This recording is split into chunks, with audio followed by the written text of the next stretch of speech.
And while you're still holding the energetic connection, you bring your hands into prayer pose, Namaskar. You bow towards your heart and to all the hearts in the space.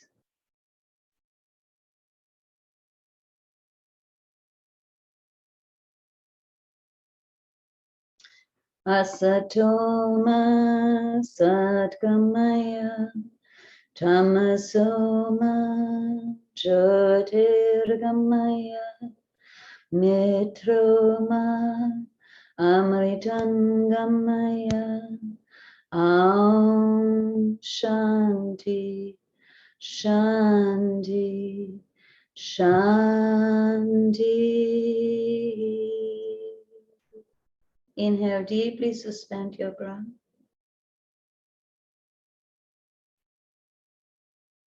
We exhale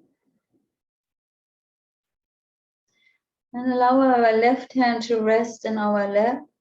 Our right hand comes up towards our nose. We take our right thumb, closing our right nostril.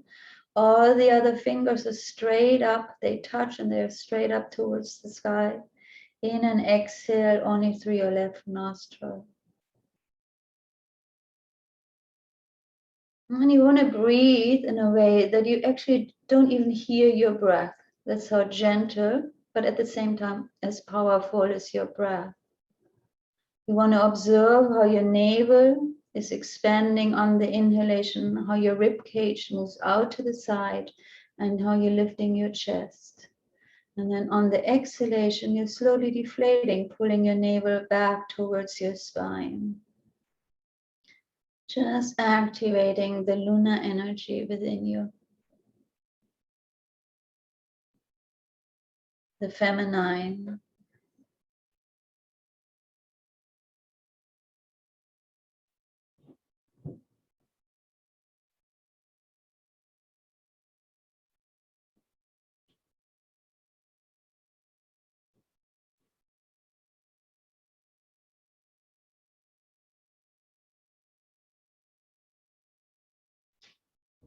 Be observant to see if there's a place inside of your body where you stop your breath. Or can your breath go really deep down? And just observe it without any judgment.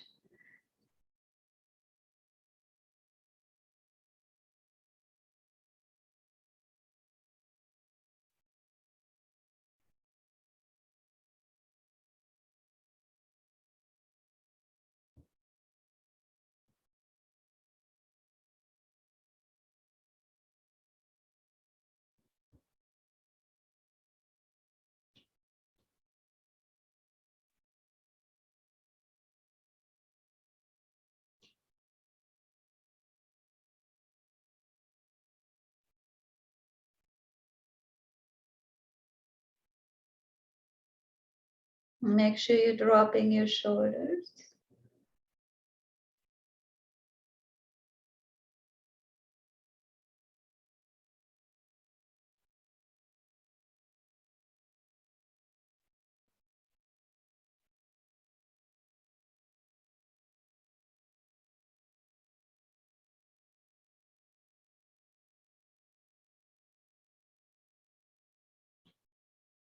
After your next exhalation, you gently bring your right hand into your lap.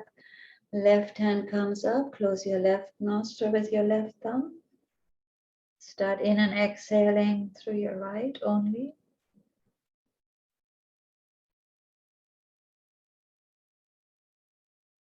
Activating the masculine, the fire, the sun energy.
After the next exhalation, you switch hands again. And you have your right palm facing your face. You close your right nostril with your thumb. You exhale out of your left nostril. Inhale through your left nostril. Close the left nostril with your pinky and exhale through the right nostril. And then inhale through the right.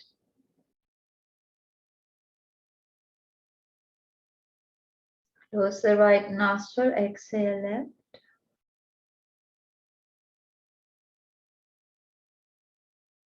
Inhale left.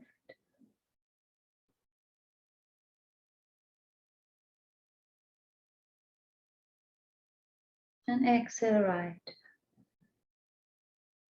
Continue this breath pattern.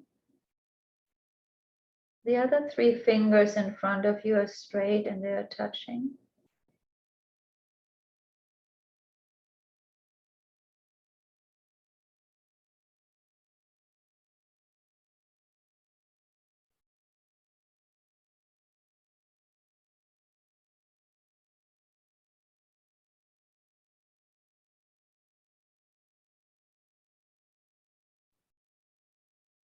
Allow for a continuous flow of the prana and the apana without any force.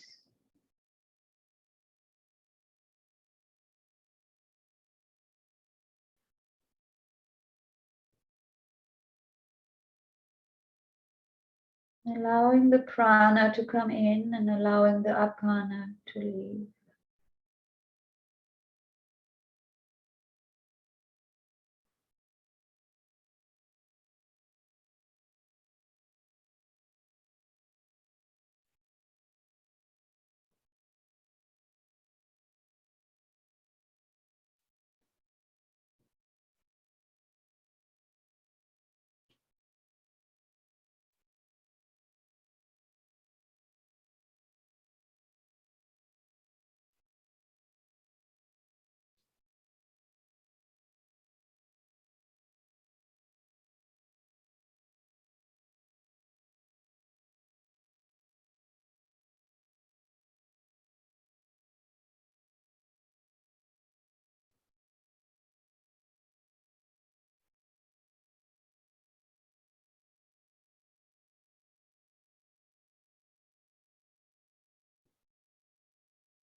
When you exhale the next time out of your left nostril,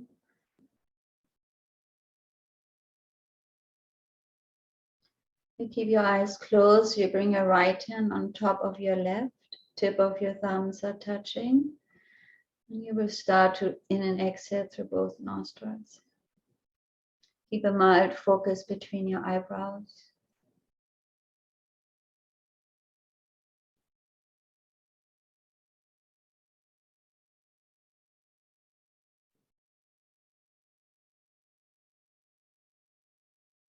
Become aware of your breath and your energy in your body.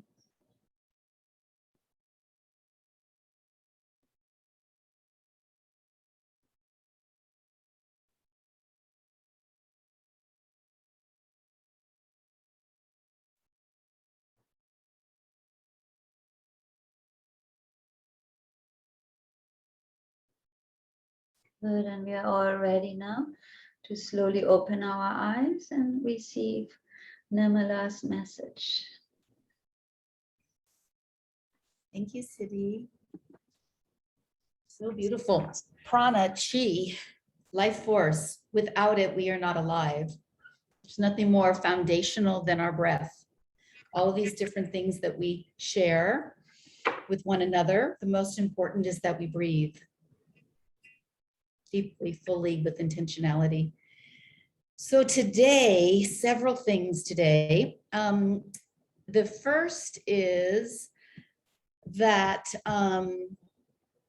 Sheila will be staying on with us from 8:45 to 9:15 to talk about a couple of different projects of hers that are activities, classes, gatherings that you all will most likely be very interested in. So please, if you can, stay with us from 8:45 to 9:15.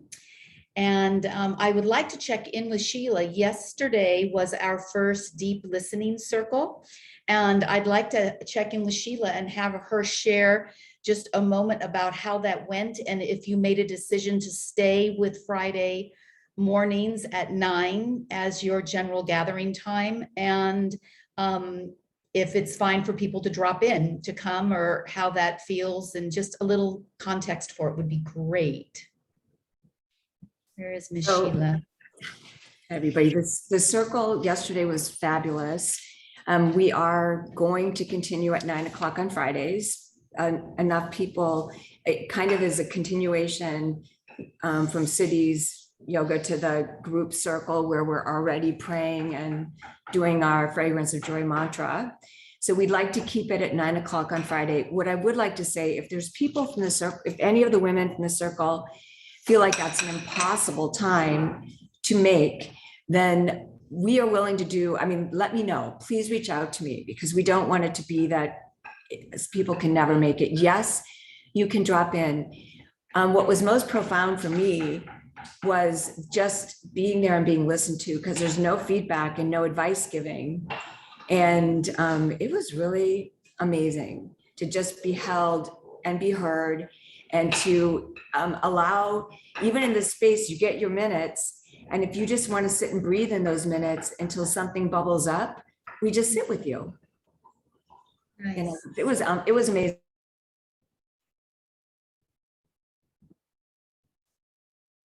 Great.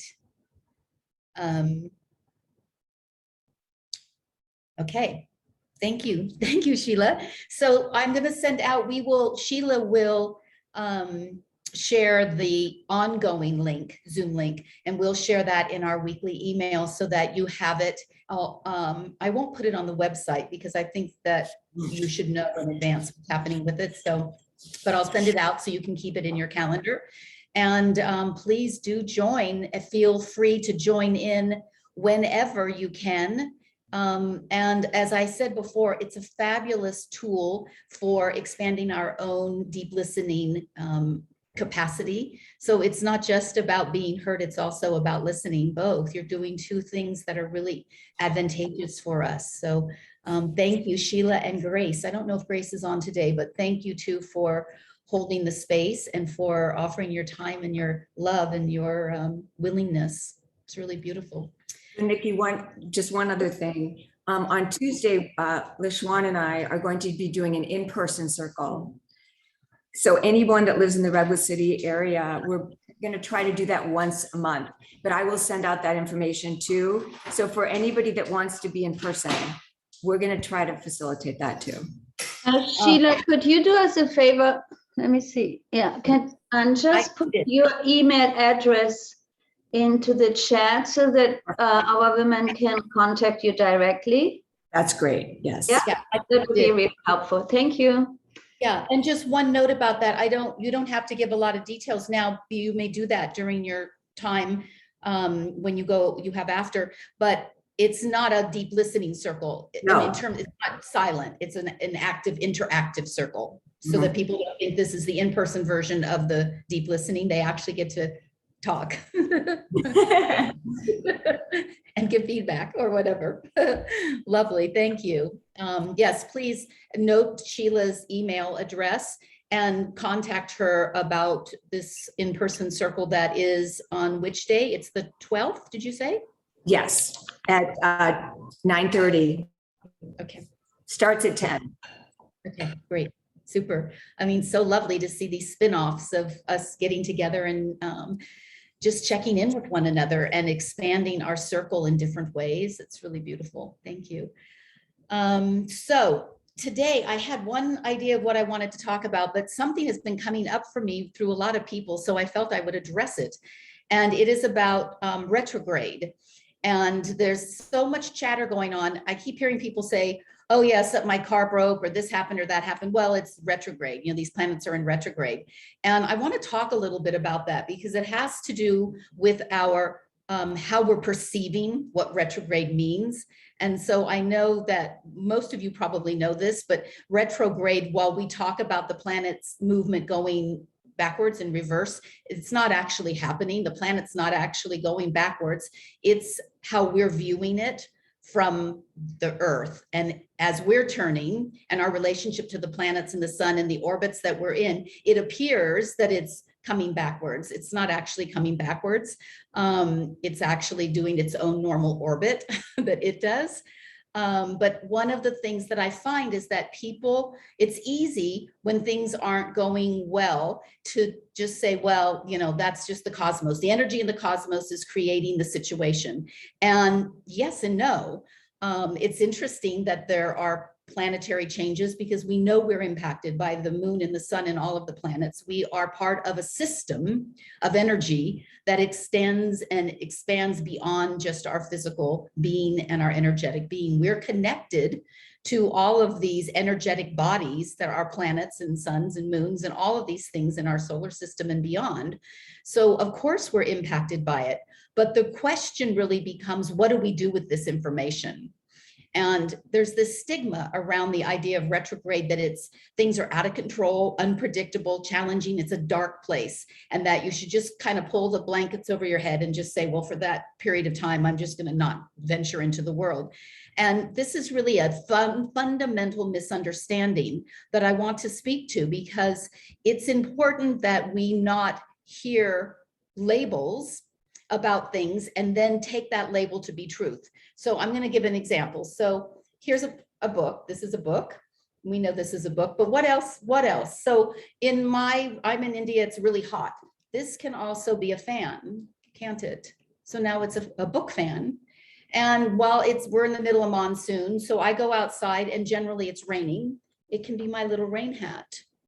So it's a book, a fan, a rain hat. And I have my fan on in here to try and keep the dampness out, and it's blowing all the things across my table. So it's also a paperweight. So it is my book, my hat, my rain hat, my paperweight. It is a fan. It's all of these different things. So when we label it, what happens when we label something and we agree that every time you see this, Osho, who I love this book, every time you see this shape of a item, that it's a book, and we have certain expectations about what that means.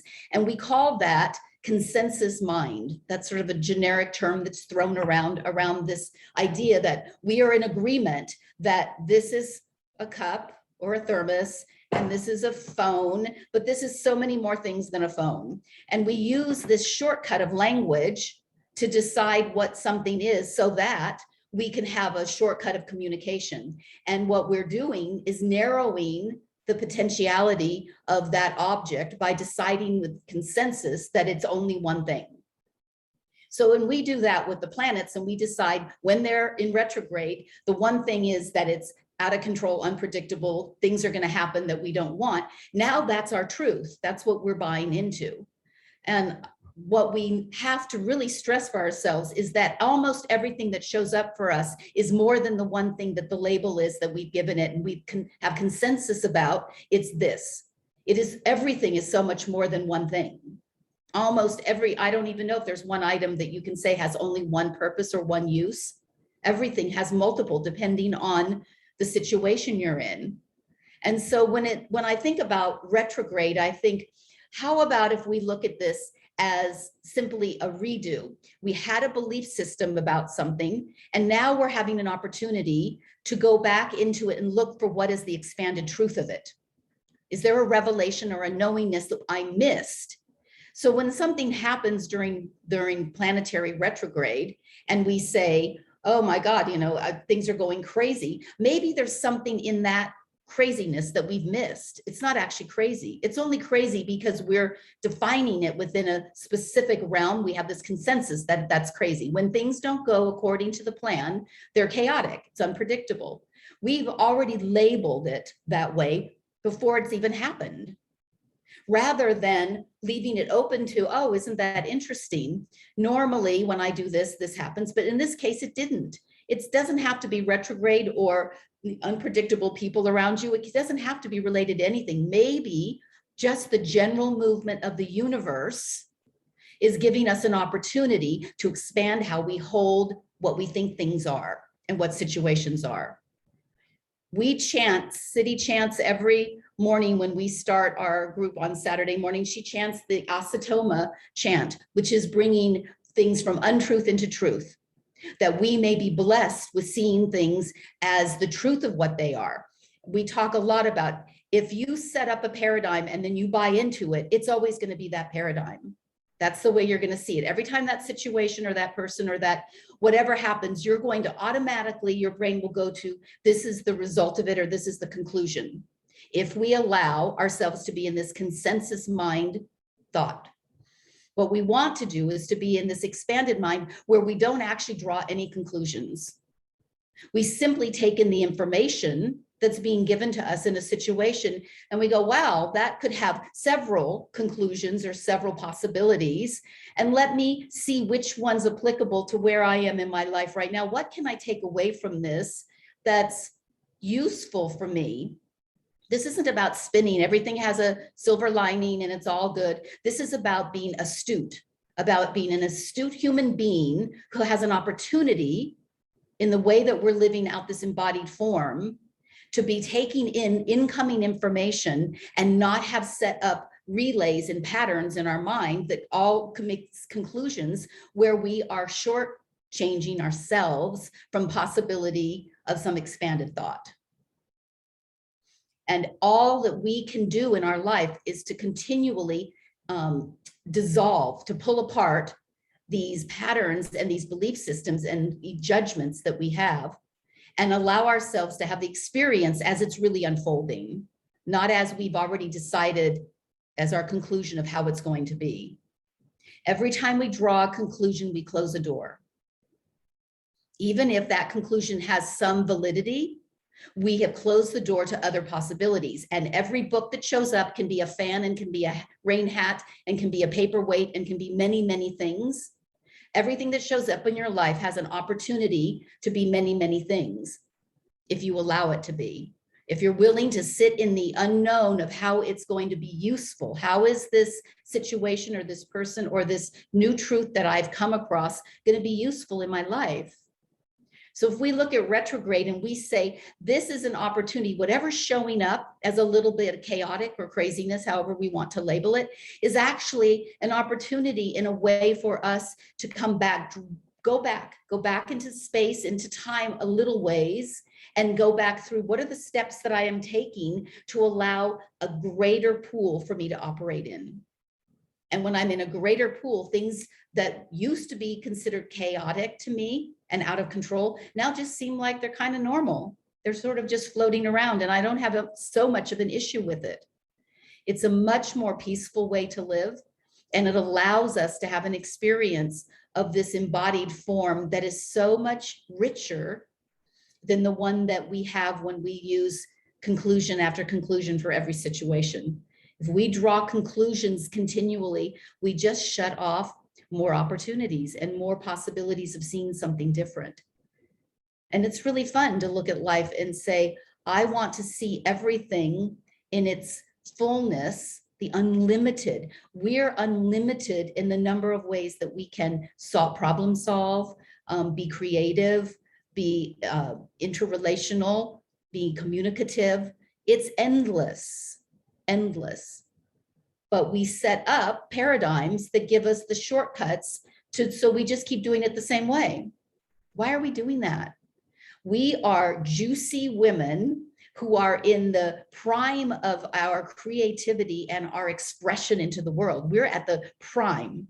The ages that we are on this call, we are absolutely at the time where we've had experience, we've gone through enough trials and tribulations of life and enough joys and enough patterns, enough to be able to understand breaking it apart and creating something that's exactly the experience and the truth of what's reality, not just what we want it to be. We have such capacity to be in life as real as it is, and to be joyful about that, even when the terms of it feel a little unstable, even when. So this is the time. If we don't step into it now, ladies, when are we going to step into it? How much longer are we going to carry on with paradigms, ideas, and consensus about things that limit us? Whether it's about us personally or about women, the feminine in general, or whether it's about, a household item. Why aren't we looking for everything to have a potential beyond what's the ordinary? Let's step out of ordinary into extraordinary. Everything that comes through has extraordinary possibilities for us. Let's step into that and let's live into that, where we stop seeing, this is the way that we start to see the world vibrant and a vibration in the world, where green isn't just green when you look at a tree, it's actually glittery green. It's vibrating because it's alive, and we're seeing it in the potential of what this living thing is. We'll walk out into our garden and into life, and we will be seeing things like a kaleidoscope. We'll start seeing so much more than what we have been allowing ourselves to take in, because we've been in consensus of what it looks like. And a rainbow is not just a rainbow. A rainbow is magic, magic. And we can step into magic every single day. We go out into the world, we stay in our house, we greet people, whatever you're doing, there's magic contained in it if we can let down the guards we've set up to keep things in a certain format that make it agreeable to us. Go out on the edge. Just go out on the edge and see how juicy that edge is. Let your feet dangle over the edge of the pier and let yourself be in a different experience. Take life as it's coming and imagine that what it means is something so far beyond what you have given credence to. It's just so much bigger than that. And we have the opportunity to live into it. And now is the time. Now is the time for us to live outside of any kind of parameters that the society, gender, doesn't matter. All of those rules, they really just don't apply to us. They only apply to us if we decide we're in consensus mind and we agree. If we decide not to agree, ladies, it doesn't apply to us. So this week, I want to have you looking at everything for all of the possible ways that it could be used in your life and can be a benefit or a joy or an expression of your creativity, and not in the ways that you expect. Flowers in your garden have so many ways of bringing joy into your life that aren't just in a vase. Maybe you paint them. Maybe you wrap them in a beautiful bundle of some precious piece of fabric and you take them to somebody. I don't know, but let's not let our lives be guided by consensus. Let's be outside of that, please.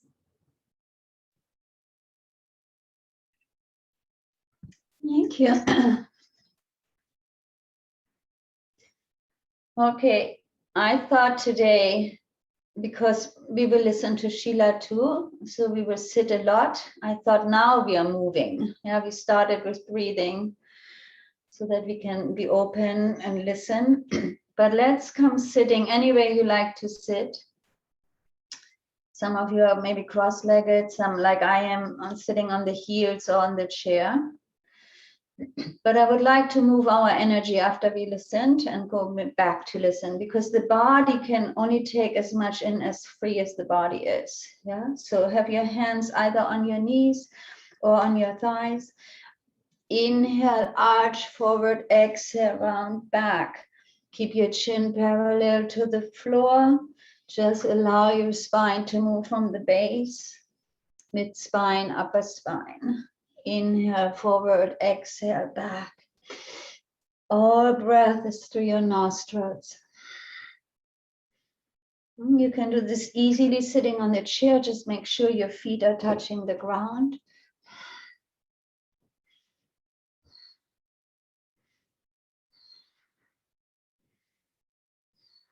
Allow for each vertebrae to be touched and moved here. Align the movement with your breath. The flexibility of our spine is crucial for our well-being, but also crucial for our brain.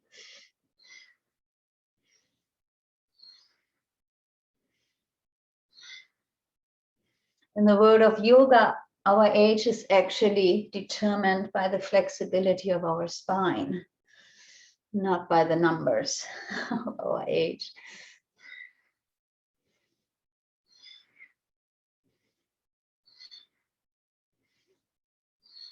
You can go fast here, you can go slow, or find your medium pace, whatever works best for you.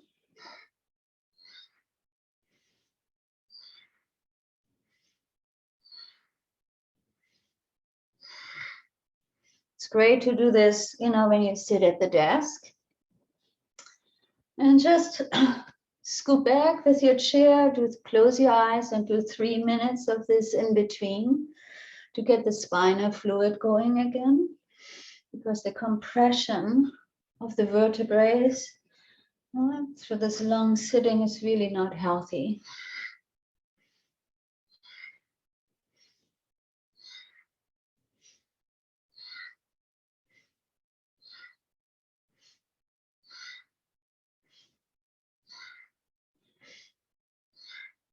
Good, and we slowly come to center and just close your eyes for a moment and feel. This was less than 3 minutes. And to be present to what happens inside of you right now.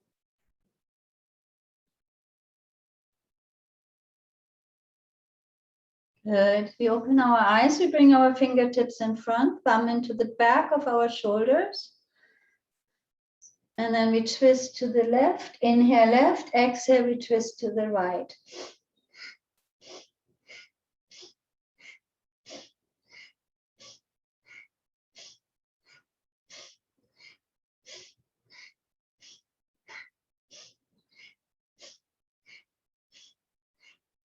Make sure you twist from the base of your spine.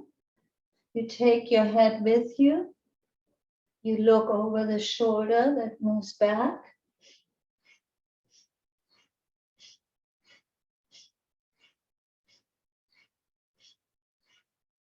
If you have a neck issue, it's highly recommended that you interlace your fingers and then you place them onto your forehead. That will protect your neck.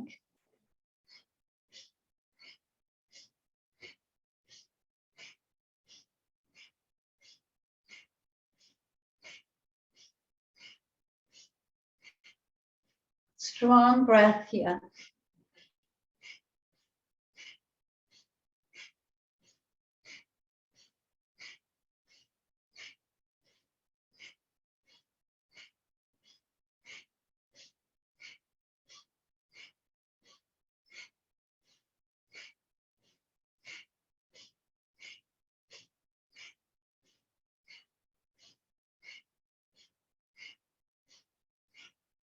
A little bit more, last 30 seconds.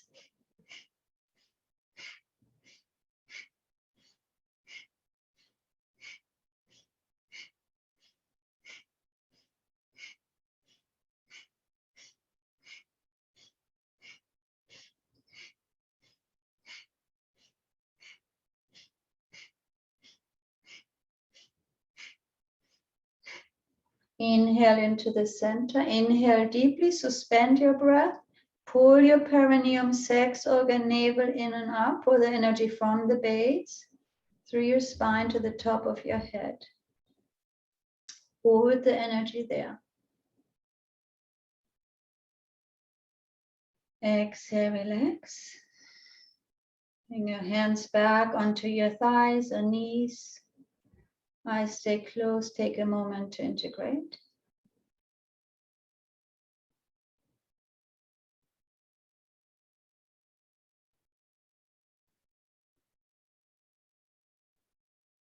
With the next one, we work for our heart. So we did our spine, arching and twisting. Now we bring our arms out to the side, palms facing down. That's your inhale. On the exhale, you cross. So the tendency will be that you bend your elbows when you cross in front. I want them to stay really, they're like steel. They are not moving. Your arms are not bending. They just move forward and you cross in front. Inhale, exhale, inhale, exhale. Strong breath now. Really get the lymph going.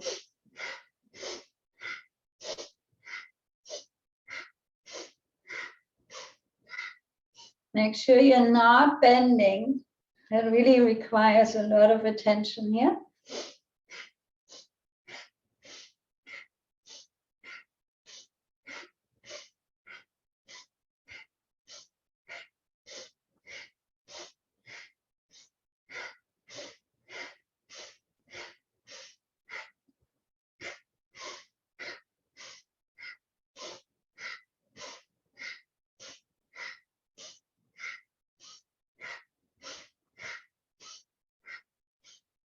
You have 30 seconds.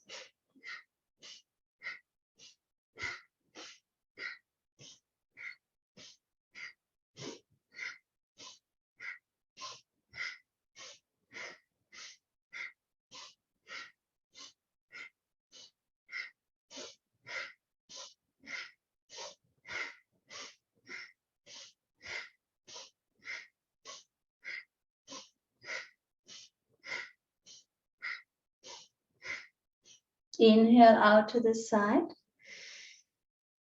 Just suspend your breath for a moment. Keep the arms up.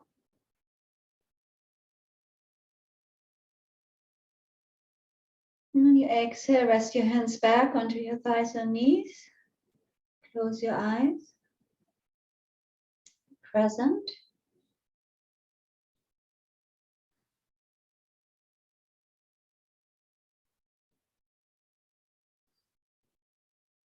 The last movement. We all come either sitting cross-legged, or if you're on the chair, you just have your legs a little bit apart out to the side. You may bring our arms up. We lift our chin chest. That's my inhale, exhale, I round, and I touch the opposite knee with my hands. Inhale, I bring my arms up again. I arch, exhale, and switch the cross each time so that we also stimulate our brain. Always remember, when you cross in front of your body, that's really wonderful for your brain health.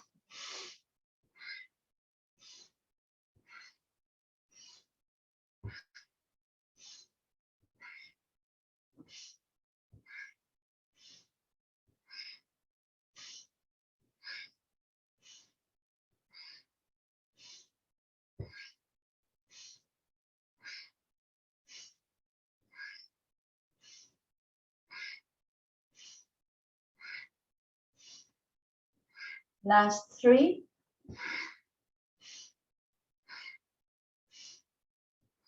Good. Rest your hands onto your knees, palms facing upward. Eyes are closed and take time to integrate.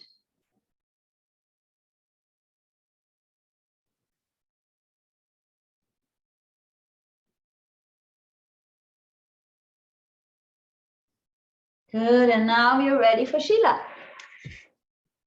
So I'm going to turn it, you're going to turn the recording off, Siddhi, I'm on my way. and I'm going to turn it over to Sheila, who's going to